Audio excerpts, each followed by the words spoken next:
salamat kanimo sa ka-Dios nakahayag na padayon hatag grasya kaluoy sa katawhan tagak sa sala. Ihawas nimo kami gikan sa kangit-ngit ug dala sa kahayag ni Ginoong Hesus. Padayon gigihan sa imong mga pulong na mo'y lampara sa among mga tilan ug kahayag subak sa among agianan. Salamat kay Ginoong Dios nga padayon ka nagagiya kanamo sa imong mga pulong. Nganiya kami padayon mapasalamaton kami ubanan sa panimbahon, padayon naghangyo sa imong pagpadayon mo ubaning hapuna ug panalangin sa hapon nga service. We pray that imo na po kaming andamon Ginoong Dios na nagdunay may kasing-kasing nga masimbahon diya kanimo. Nabangi mi napod nga mulahutay sa pagpaminaw sa imong mga pulong dala sa imong lagad Pastor Christy. Nabangi mi na dili ninaw kagamay lamang imong mga pulong kaya mi pagtahod paghadlok sa imong mga pulong mao kay balaan man ang imong pulong. Pray that through your word bansay mo mga katawan ug padayon mo tubo sa pagkabalaan ug isama sa kinaiya sa among manluluwas nga si Ginoong Hesus. Even as we, O Lord, start this afternoon with the meditation with Proverbs chapter 21, O Lord, may this prepare our hearts to worship you in spirit and in truth, with hope, with joy and peace, and make Christ be magnified in the midst sa among pagtigong. Pray for protection from all of our enemies, that we may not be distracted, and that all spiritual things, O Lord, ang among mga kalag makabenepisyo. We plead these things in Jesus' name. Amen. Liyog na lingkod ng tanan. Ang abliyon na itong walang kasulatan sa panultihon, Kapitulo 21, Proverbs chapter 21. Itong pamalandungan, kasama ng pamalandungan ang mga bersikulo na nahibilin. Ini kapitulo Versikulo 28 hanggang sa katapusan, versikulo 31. Proverbs 21, 28 through 31. Ang naman pagbasa sa ubad sa Bisaya. Ang usa ka bakakon nga saksi malaglag, apan ang pulong sa tao nga namati mulungtad sa dayon. 29. Ang usa ka taong dautan isog o nawong, pan ang matarong nga tao magpatunhay sa iyang mga pamaagi. 30. Walay kaalam, walay salabutan, walay tambag nga magpulos batok sa Ginoo. 31. Ang kabayo giandam alang sa adlaw sa gubat, pan ang pagkaog iya sa Ginoo. Sa English NASB, a false witness will perish, but the man who listens to the truth will speak forever. 29. A wicked man displays a bold face, but as for the upright, he makes his way sure. 30. There is no wisdom and no understanding and no counsel against the Lord. 31. The horse is prepared for the day of battle, but victory belongs to the Lord. Hindi ito makita sa versikulo 28, no, ang bakakon witness, no, malaglag gayud, no. A false witness will perish. So wagit sa kaugmaon, silutan yun sa digin sa tugutan sa Ginoo nga magmalampuson sa iyang pagka bakakon. But the man who listens to the truth will speak forever. Ang tao nga nakasinati sa unsay tinuod, tuman sa balaod sa Diyos nga musulti o kamatuoran lamang ato sa iyang mga isig ka tao or sa iyang mga neighbors, magmalahutayon nga mo lungtad yun siya o padayon sa iyang gibuhat nga musulti sa unsay kamatuoran lamang. So a false witness will perish, so yun na sa igugmaon, dumtan yun na sa Ginoo, yun na panalanginan sa Ginoo. But the man who listens to truth will speak forever. Kani o mani pahimaya sa Ginoo, mamini ginakahimutan sa Ginoo, so panalanginan dito magpadayon ang tao, dili siya malaglag. No, so di kita maguna-una nga gamay lang nga false witness, no, nga okay ra sa usa ka Kristohanon. No, dili kita puntaan ang panguna-una kay kana dulumtanan sa Ginoo, all false witness will truly perish.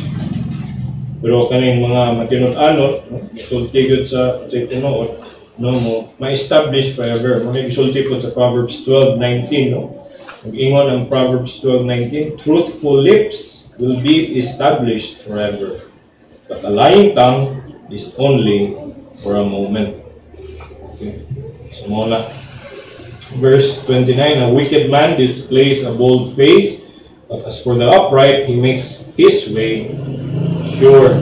Kaning dautan, tao nga wala maggrasya sa Ginoo, no? Mag-manifest ni sa usa ka hardened heart, wala maggrasya siya sa kakasing-kasing heart of flesh, no? Muna ang manifestation sa usa ka hardened heart, no, nga isog kay dagway, no, nga walay kaulaw nga makasala tubangan sa Dios. Duman nato ang hitabo ang king, no, tubangan sa iyang Dios sa iyang pagpatay sa iyang igsoon nga si Abel. Wala gyud kaulaw sa iyang pagbuhat, no, at tubangan sa Dios, no. Istorya pagani ang Dios kaniya, where is God? Where is your brother? No? So isog kayo nga I don't know. Wa gyud say kaulaw sa iyang gibuhat nga iyang gipatay ang igsoon nga tubangan sa iyang Dios. So mo ni manifestation sa kasing-kasing nga tig-a sa mga balaod sa Ginoo. Walay kaulaw mo manifest ni sa usa ka isog nga dagway, no, way kahadlok des tubangan sa Dios. Mo pod si sa ang great traitor si Judas, no, nga tubangan sa tanan iyang gihalok, i-traidor si Ginoong Hesus. Wala gyud kaulaw or isog kay dagway nga iyang gi-traidor si Ginoong Hesus. So mo na hadlok ayo, no, nga magpabilin ka nga anak mo estado wala sa naggrasyahe sa Ginoo. But as for the upright, nga grasyahan sa Ginoo, gikaloyan, tagagbagong kasing-kasing, no, he makes his way sure. So maguna-una siya, no, unsa may sulti sa Ginoo, unsa may iyang kabubuton, unsa may pamaagi sa Dios.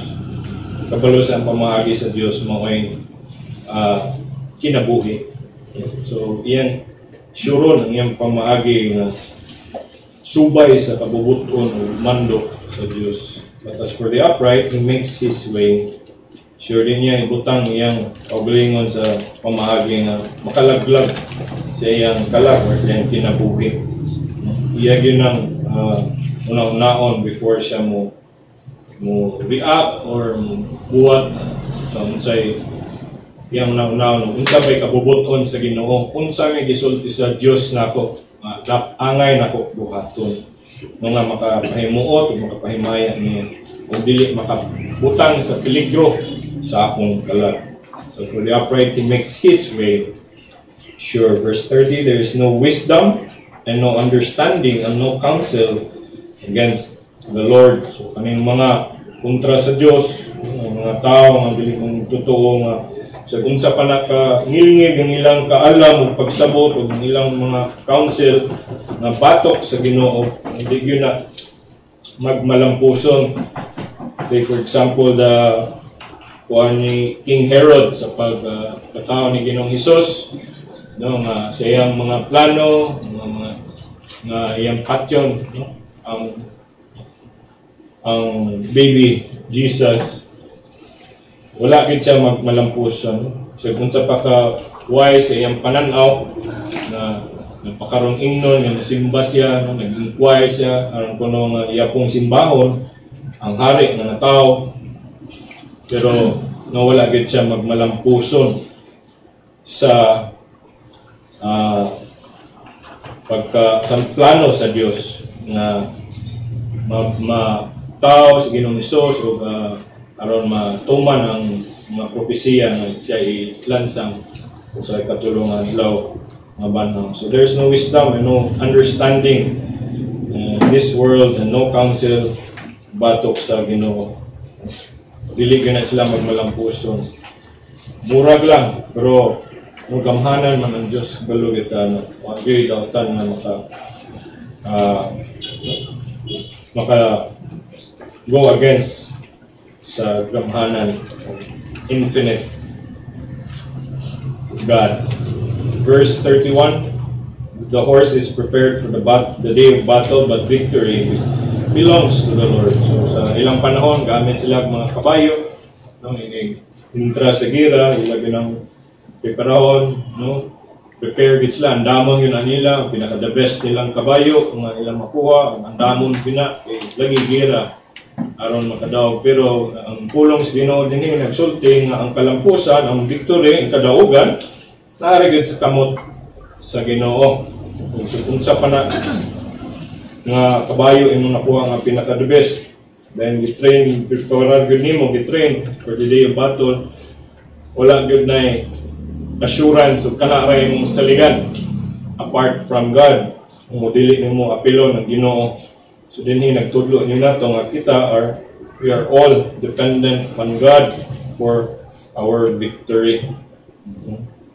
So nas kamot sa Ginoo tanan ang kalampusan sa maghatag og kadaugan. So whatever unsa atong mga tinguha sa itong kinabuhi, di na ito inang makaya nata all alone, no?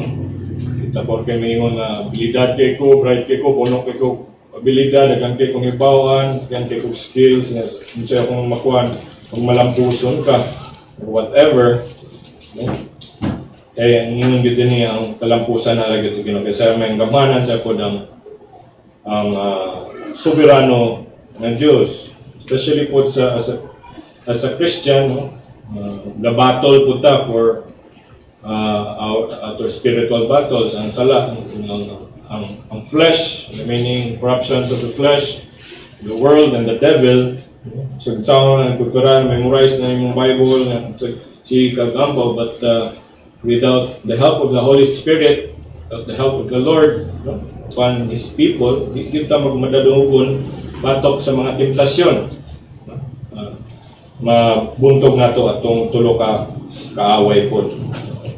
Ang flesh and the world and the devil. So,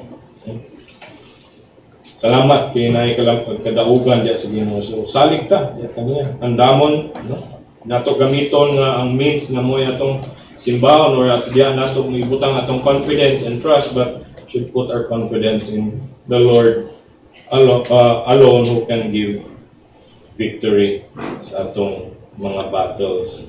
So kaning pag-prepare, ikinanglan ko na, no? Pamahagi mo na. So leave it to the Lord for the victory. Butang na to ang salig, paglaom sa kalampusan ng kadaugan diya lamang sa Ginoo. The Lord bless our meditation. That's all. Again, stand sa pag-awit na po with Brother